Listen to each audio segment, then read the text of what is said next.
بسم اللہ الرحمن الرحیم۔ خیر طلبی میں بولتا کالم اور میں ہوں ڈاکٹر سرور حسین۔ کالم کا عنوان ہے جنگ اور ہار جیت کے پیمانے۔ قدیم زمانوں میں جنگوں میں ہار جیت کے پیمانے نسبتاً سادہ تھے کہ فاتح وہ سمجھا جاتا تھا جو دشمن کے شہر پر قبضہ کر لے، بادشاہ کو قتل یا قید کر دے یا مال اسباب پر قبضہ کر لے۔ سلطنت روم، منگول فتوحات، صلیبی جنگیں اور بر صغیر کی متعدد لڑائیاں اسی تصور کے گرد گھومتی رہیں۔ فاتح اپنے آپ کو تاریخ کے ہیرو اور مفتوح کو شکست خوردہ قوم قرار دیتا، لیکن اب فتح و شکست کے حتمی نتائج تک پہنچنا خاصا دشوار ہو گیا ہے۔ دنیا کی تاریخ جنگوں کی تاریخ بھی ہے، اور ایک اہم سوال ہمیشہ انسانی فکر کو متوجہ کرتا رہا ہے کہ آخر جنگ میں فتح اور شکست کے پیمانے کیا ہوتے ہیں؟ کیا صرف میدان پر قبضہ کر لینا کامیابی ہے، یا عسکری طاقت ہی اصل معیار ہے؟ تاریخ کا مطالعہ بتاتا ہے کہ ہر عسکری فتح لازمی طور پر سیاسی یا اخلاقی کامیابی نہیں ہوتی۔ کتنے ہی بڑے طاقتوروں کی وقتی فتح دیر پا اثرات کی حامل نہیں ٹھہر سکی۔ جدید دنیا میں جنگ کے پیمانے یکسر تبدیل ہو چکے ہیں۔ موجودہ دور میں جنگیں کئی محاذوں پر لڑی جاتی ہیں۔ عسکری قوت کے ساتھ ساتھ معیشت، سفارتکاری، اطلاعاتی نظام، سائبر ٹیکنالوجی اور عالمی رائے عامہ بھی فیصلہ کن اہمیت اختیار کر چکی ہیں۔ اسی حقیقت کو ہم حالیہ امریکہ اور ایران جنگ کے تناظر میں بھی واضح طور پر دیکھ سکتے ہیں۔ جدید جنگوں میں میڈیا بھی ایک طاقتور ہتھیار کے طور پر استعمال ہوتا ہے، اور اب جنگ سرحدوں سے کہیں زیادہ میڈیا اسکرینوں، سوشل میڈیا پلیٹ فارم اور پریس کانفرنسوں کے بیانات سے لڑی جاتی ہیں۔ موجودہ جنگ میں اطراف سے جنگ جیتنے کے اعلانات سے کچھ پہلوؤں کو دیکھ کر استحضاری سے کسی نہ کسی نتیجے پر پہنچنا آسان ہو جاتا ہے۔ ہر چند کہ یہ معرکہ ابھی اپنے اختتام کو نہیں پہنچا، لیکن ابھی تک کی جنگ میں چند پہلوؤں کو سامنے رکھ کر کوئی فیصلہ کیا جا سکتا ہے۔ ملکی نقصان کے حوالے سے دیکھیں تو ایران کو اس محاذ پر بھاری نقصان اٹھانا پڑا، جس میں اس کی مرکزی قیادت کی شہادت، انفراسٹرکچر کی تباہی، تیل کے ذخائر پر حملے اور عوامی جانی نقصانات کے توازن میں ہر حوالے سے امریکہ کے پلڑا بھاری ہونے کی واضح دلیل موجود ہے۔ عسکری قوت، انٹیلیجنس معلومات اور فضائی و بحری برتری ہر جگہ امریکہ کی کامیابی کے جھنڈے بلا شبہ گڑے ہیں، جس سے کسی بھی صورت انکار نہیں کیا جا سکتا۔ ایران کی فضائی بحری تنصیبات کو چن چن کر نشانہ بنایا گیا، اور بلا شبہ اس میں انہیں ہر حوالے سے کامیابی حاصل ہوئی۔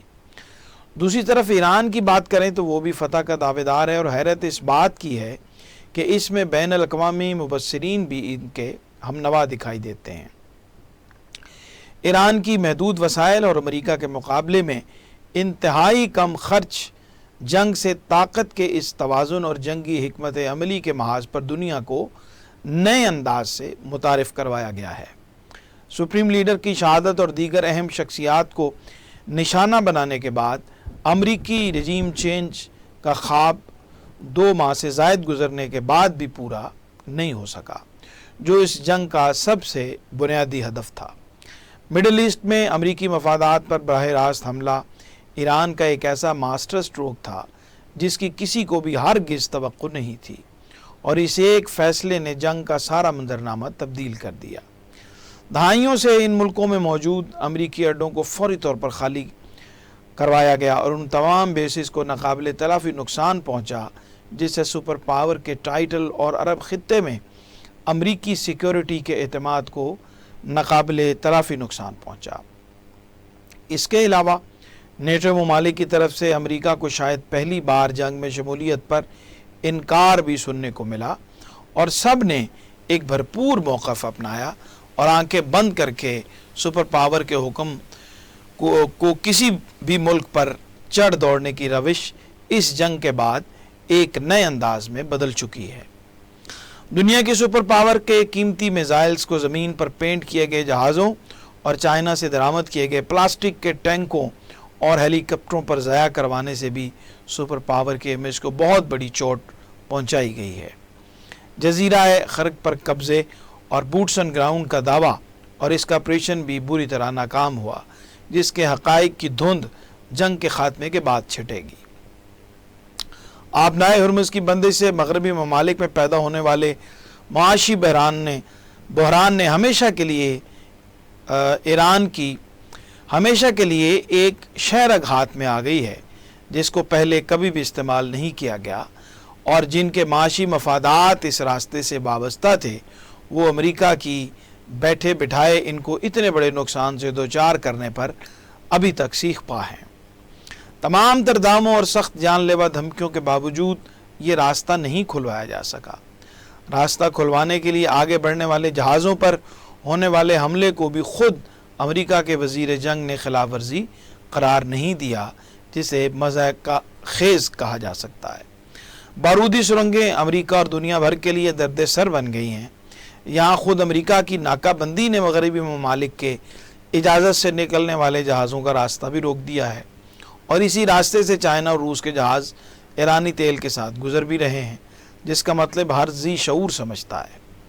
Draft for Pakistan P M for social media کا پیغام بھی دنیا بھر میں امریکہ کی جگ ہنسائی کی وجہ بنا، جسے ایران کی طرف منسوب کیا جا رہا تھا کہ وہ مذاکرات کی گزارش کر رہے ہیں۔ افزودہ یورینیم کی حوالگی کا معاملہ بھی مذاکرات کی کامیابی میں رکاوٹ